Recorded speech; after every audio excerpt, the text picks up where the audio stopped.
Hi friends, so today I'm going to start Math Question Bank 1. I'm Dr. Ganguly.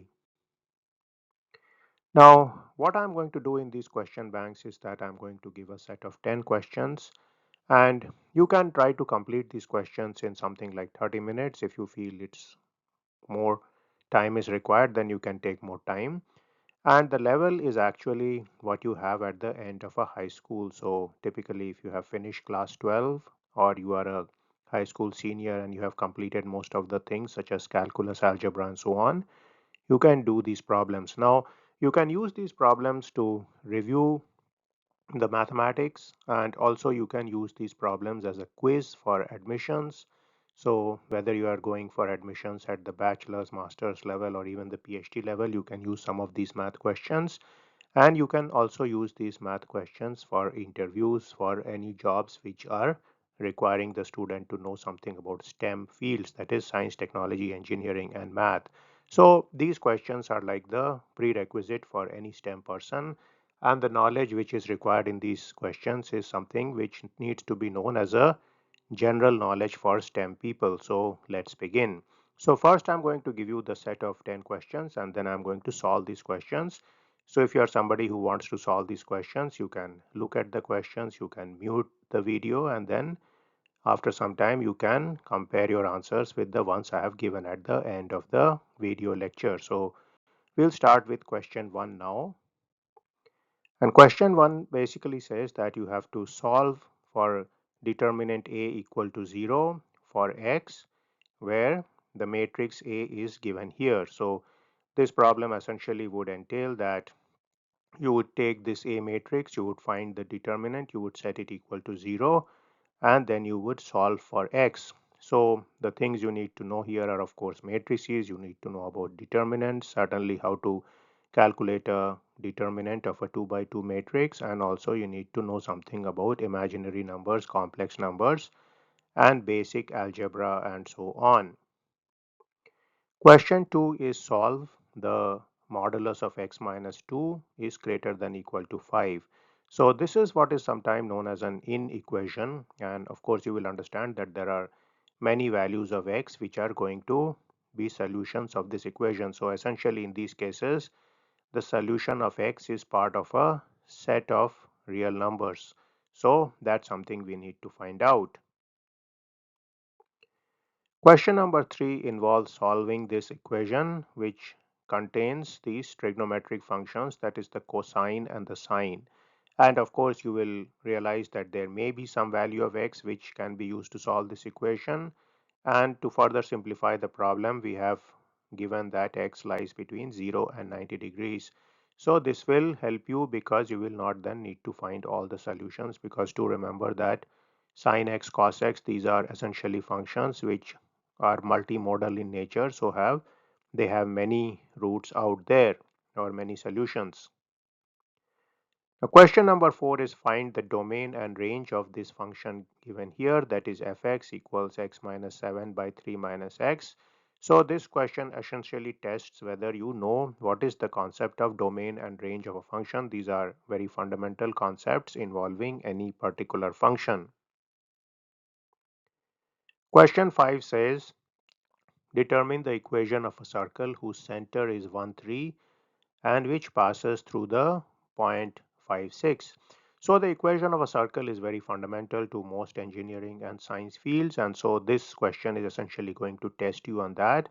The center of the circle is provided, so that's one hint, and the second point is that the circle does pass through a particular point, so that's also going to help you to figure out some of the parameters of the circle. Now question 6 is solving a equation of this form. So this equation is x square minus y square equals x minus y square. And so you can see that this equation can have many solutions, but we need to find what are the specific solutions by actually using mathematics on it. So just by perusal I can figure out some solution here, but we need to apply some math to see that. So this is a relatively simple problem, but it is an interesting problem. Now, this problem is that you need to find the derivative of this function y. So y is given as y equals e to the power x sine x. and you have to find dy by dx. So this is an exercise in differentiation which you will often encounter throughout any engineering and science discipline. The next problem involves solving for x, where you are given this particular equation. Now here you can clearly see that there are matrices involved here. There is also a trigonometric function of the tan of x involved here. So we need to solve for this x value. The next question is an integration question where you are asked to integrate this function ex sin x dx. So again, you can use various rules of integration here to find this integral. The ex is an exponential function, the sine of x is a trigonometric function. And finally, question number 10 involves solving this equation x cube minus 1 equal to 0. So this is going to test your skills in terms of solution of equations and maybe solutions of quadratic equations also. So let's begin with the solutions now. Now, if you are somebody who is a student who wants to practice, you can stop the video here and you can practice these particular questions and then return to the answers from the next slide. So let's start with problem number 1 and try to solve this. So again, the problem number 1 was that A is a certain matrix which has been given to you, and you have to find the value of x which solves determinant A equal to 0. So obviously the first thing we need to do is find the determinant of this particular matrix. So I have put this in the determinant notation here and set this equal to 0. Now we know from mathematics that to find this determinant we have to multiply x minus 1 by x plus 1 and then subtract it from 2 into minus 1. So that's the formula for a 2 by 2 matrix for which you want to find the determinant. So we get this equation here. Now I can immediately simplify this by realizing this has the form a minus b into a plus b. So this will have the form a square minus b square. So this gives me x square minus I square here. And again I simplify this, I get plus 2 here. So this is the equation I get here. Now we know that I square is negative 1. So remember, I is square root of minus 1. So through that I get this equation here, and then I can easily get x square plus 3 equal to 0, which gives me two solutions because I say x square is minus 3, and then of course if I take the square root of minus 3 I will get plus and minus I root 3. So essentially this particular problem has two solutions, so I have given the solution in green. So that's the nomenclature I'll try to follow. I will post the question in red, I will write the solution in blue, and I will give the answer in green. Now let's look at the second problem, which was the absolute value of x minus 2 is greater than equal to 5. Now, whenever we have an absolute value problem, we can split the problem into two parts. So the possibility is that x minus 2 is just a positive value, and the second possibility is it's a negative value. So let's first start with the positive value. So we get x minus 2 is greater than equal to 5, which immediately implies that x is greater than equal to 7. So what I did is I put plus 2 on both sides of this inequality, and so I got this equation here. Now the second case happens when I put a negative sign here. So again, when I put this negative sign I get this equation. So with this negative sign I can then write minus x plus 2 is greater than equal to 5. Then I can multiply both sides of this inequality by minus 1, and that's going to actually flip the inequality. So the greater than equal to becomes less than equal to. So that's a property of a particular inequality, that if you multiply by negative 1 it flips the sign here.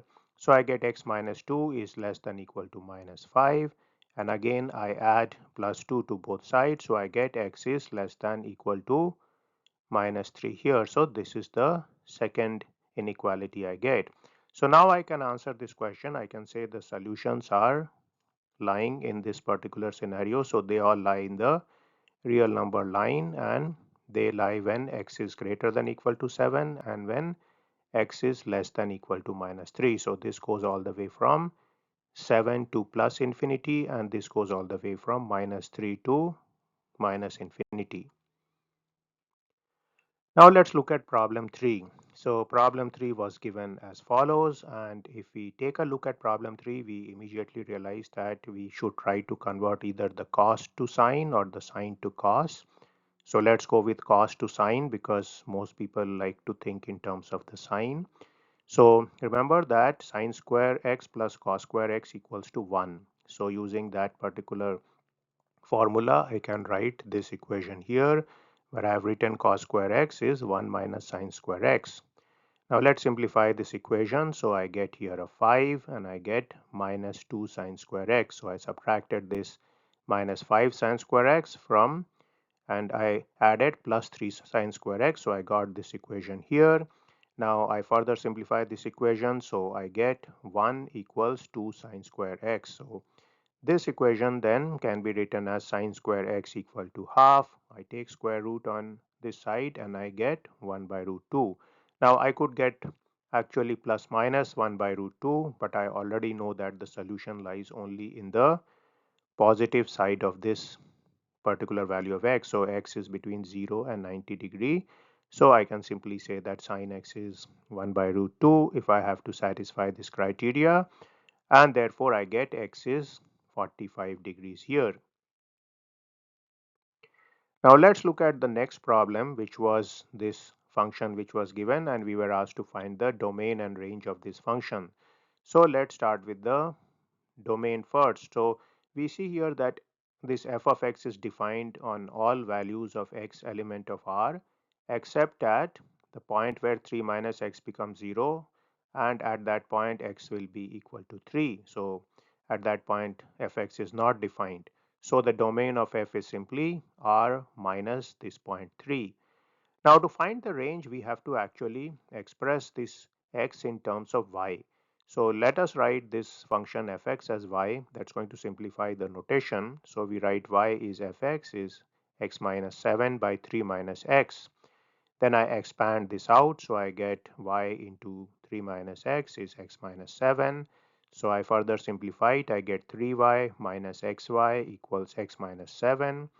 I take the x terms to the left hand side, so I get x plus xy is 3y plus 7, and then I collect the terms together which involve x, so I get x into 1 plus y equals 3y by 7, and finally the aim of this whole algebraic manipulation was to get x as a function of y, which we have got here. X is 3y plus 7 by 1 plus y.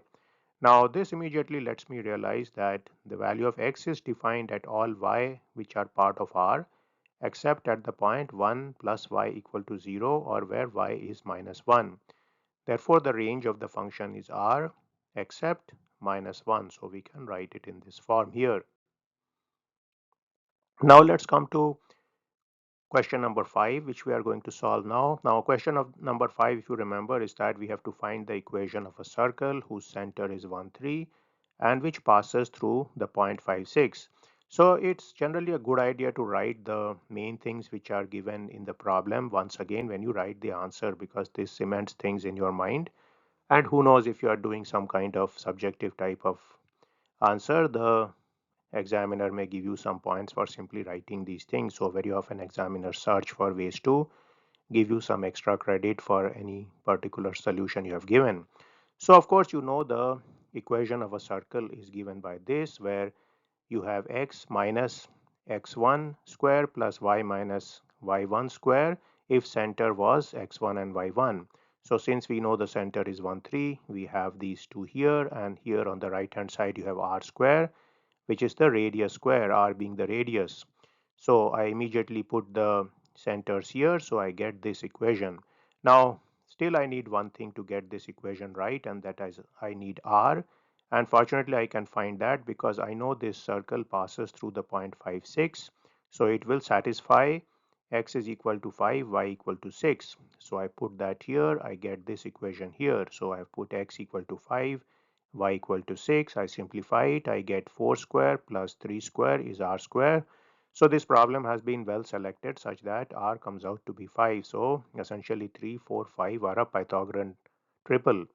Now with this I can immediately write the equation of the circle in this form, and so I can expand 5 square is 25, and in green I have put the final equation of the circle, x minus 1 square plus y minus 3 square equals to 25. Of course, in any such problem, we always presume that x, y are the coordinate system unless somebody is specifying something else. Now we come to question number 6, which is given in the red here, and this is the equation we want to solve. So of course, I can look at this equation and see that something like x equal to y would be a solution, but maybe there are more solutions also. So let's look at that by expanding the right hand side. So once we expand the right hand side, we immediately get a cancellation of these two x square terms, and so I get this term here, 2xy equals y square.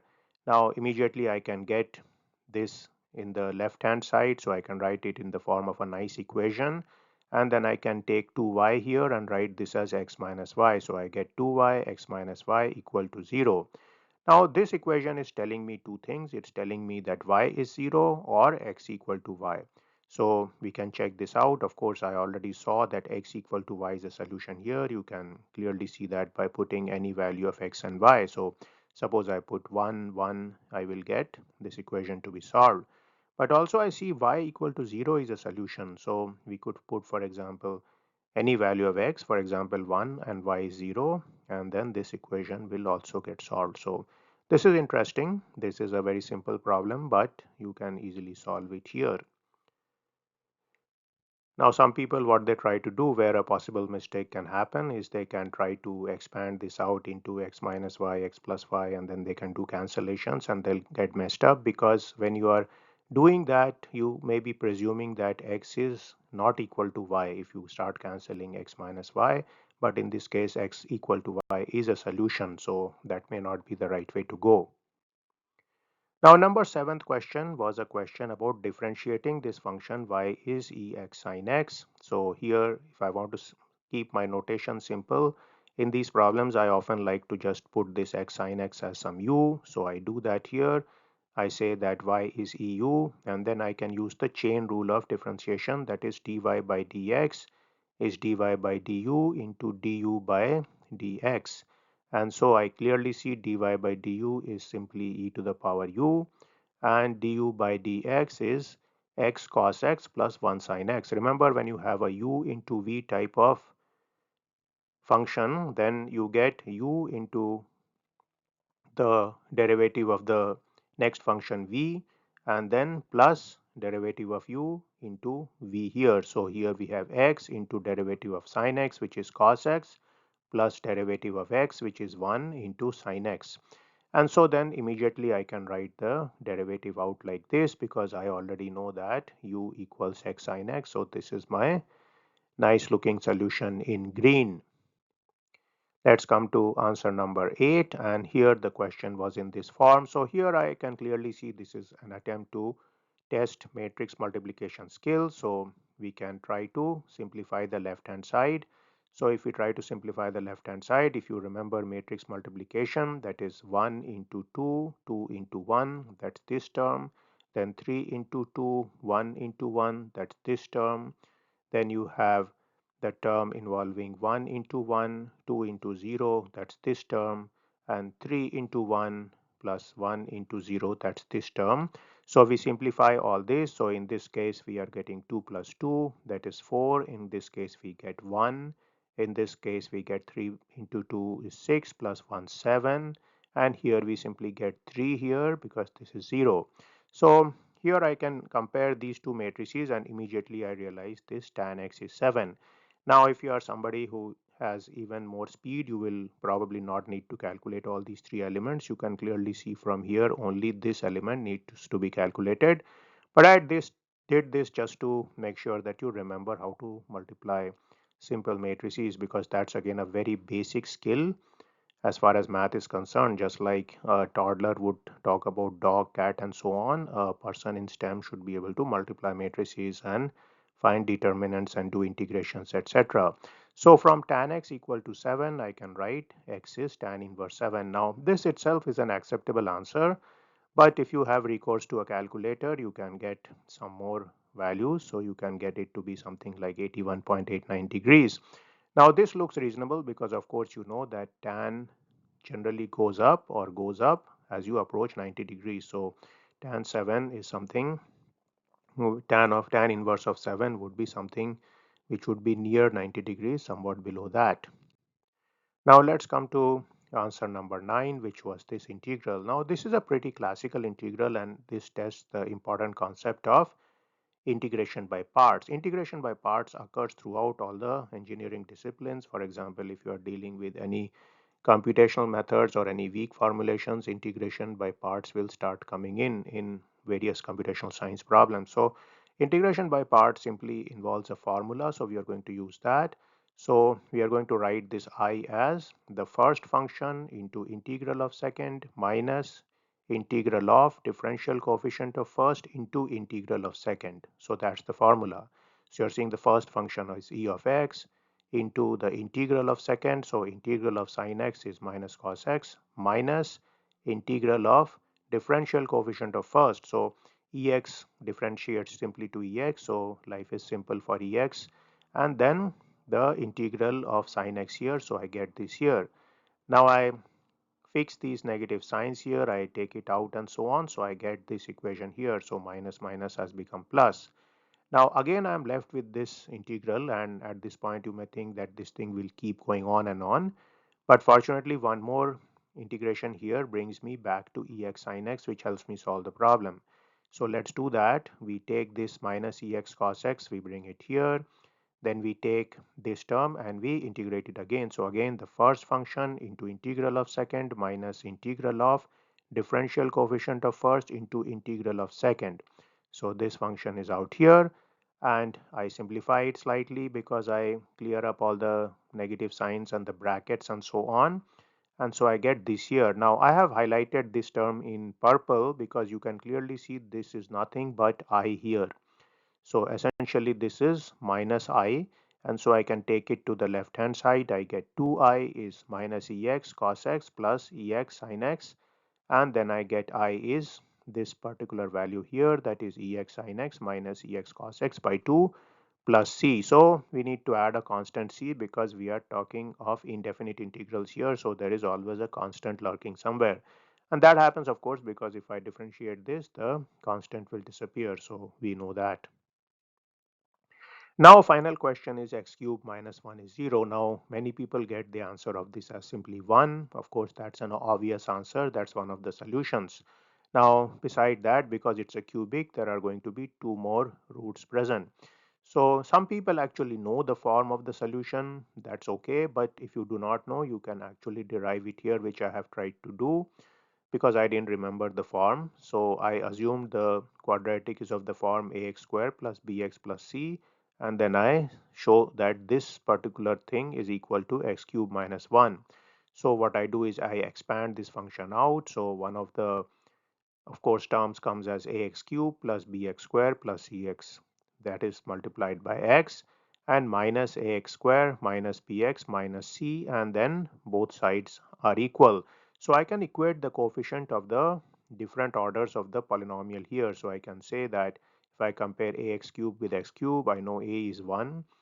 I see there is no x square coefficient on the right hand side, so I can say that b minus a is 0. I can see there is no x coefficient on the right hand side, so I can say c minus b is 0. And of course I see that minus c is equal to minus 1, so I get these four here. Of course a equals to 1, so immediately I get b equals a, so b is also 1. I know c is 1 from this equation, and also c is coming to be 1 from b equal 1. So this is a nice good solution. I get a equals to 1, b equals to 1, c is equal to 1. So I know that this is the factorization as far as x cube minus 1 is concerned. Now what I need to do is solve this particular quadratic. So essentially we need to find the roots of this quadratic.